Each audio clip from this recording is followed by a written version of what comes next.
Alright, I'm going to do a little bit of video about annoying shit I can't stand.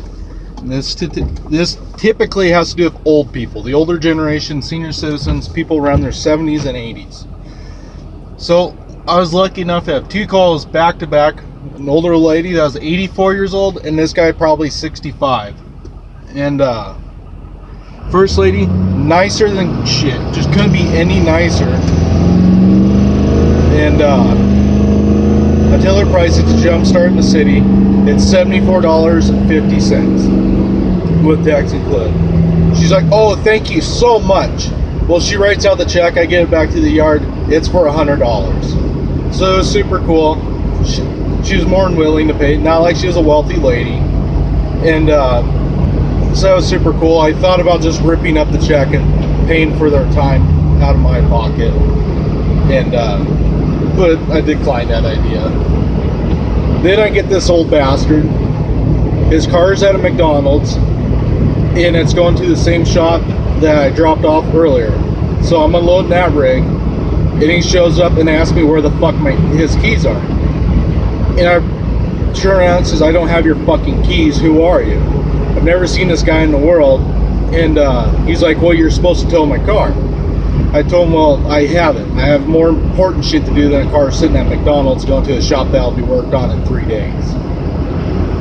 So he's like, well, I need my keys to my house keys. And I says, well, I don't have your keys. And he's like, well, fuck. Am I going to have to drive back to my car?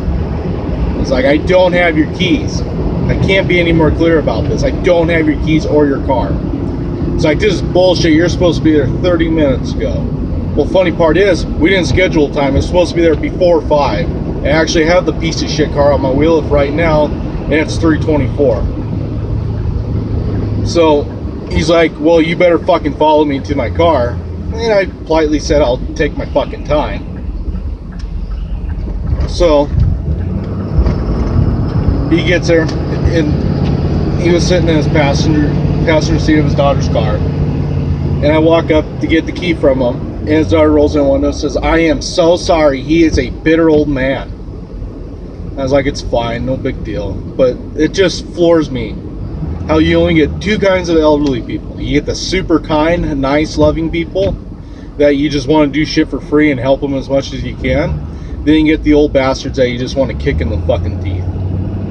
But that's one of my pet peeves. I can't stand impatient people. I'm doing the best I can. Not like I'm sitting here jerking off, fucking having you sit along the road. No, this asshole's trying to go home. Well, was home, left his house, realized he was locked out. So, it's just him being an ignorant old fuck, burned himself. And he tried to take it out on me. But anyhow, that's one of my pet peeves. I think I'm going to do more like the dash cam video thing. It's better than looking at me because I'm not that pretty. But, I hinted in a few other videos that I got a surprise coming. I got a Ranch Hand Elite winch bumper coming. And it should be here before Friday. Today is Wednesday. And I'm pretty excited about that. It's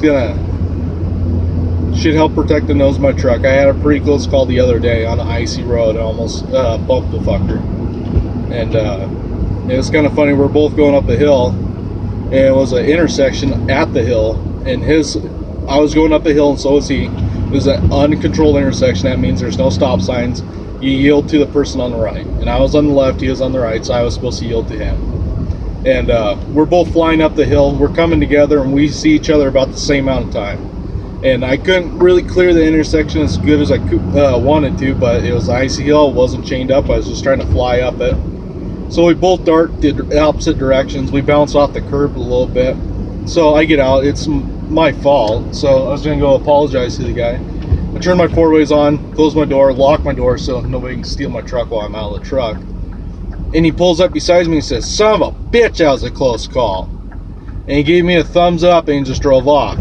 And that was pretty cool. You know, it was my fault. I was going to apologize, see if there was any damage from him hitting the curb. Anything, but nope, he was cool as shit. And kind of talked my boss, and my boss is my father. So I talked my father into maybe we should get a push bumper, and we did that pretty good four-wheel drive recovery, and that's gonna pay for the winch bumper. So that'll be pretty badass. Kind of excited I could put more lights on it. I'm going to get rid of the TIR3s in the bumper. Might run some red M7s out there or M4s from Whelen. And probably going to put some microns on the sides of the upper part of the grill guard for some direct intersection protection at like a 45-degree angle. But I should get here before Friday. I'm going to install it. Pretty excited about that. I'm gonna hold off putting a winch on it because the company that wanted to sell had Bulldog winches and they wanted like $800 for it. That's a lot of money for a piss poor winch. So I'm gonna wait a little while, and I got a 60-day account with AW Direct, so I'll call them up in a little bit and order probably a 12,000-pound electric winch. I'm thinking about going synthetic cable. I think that'd be a pretty cool idea. I'd like to convert all these trucks to synthetic, but I'll start out with the front bumper. But yeah, that's all I got to talk about. I'll be getting that pretty soon, and I'll do a video of the next cool job I do, or next brain fart, or when I get that, whichever comes first. Take care. Thank you for watching.